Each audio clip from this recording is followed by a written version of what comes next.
شنو اجمل لحظه مريت بيها بحياتك؟ اني ما يحتاج اروح القاضي. صعود كاس العالم اكيد. ما شاء الله. الحمد لله.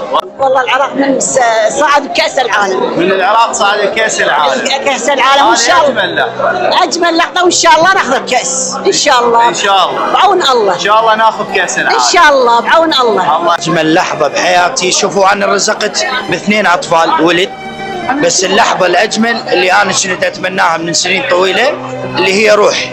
هذه أجمل يوم وأجمل لحظة بحياتي. يعني الحياة هواي بها لحظات حلوة ما تقدر تختصرها، بس من اللحظات اللي عالقة بذهني، يعني أول مرة يكون عنده طفل ولد أخو علي ولادتهم، من اللحظات اللي عرفت تمتعد أمي وأبويا من خلالهم يعني. وشو تقول ابو ناهي هاي اللحظه؟ هسه انت قلت الله نفس عليك. الشيء. هو احلى لحظه صارت بحياتي من اول ما شلتها. شوف الاحساس يعني هذا الشعور غير، وبنضيف لها في الحياه العامه لحظه صعودنا لكاس العالم. تأهل إلى كأس العالم. الى كأس العالم. اجمل لحظه. طبعا هي اللحظة الأجمل يعني.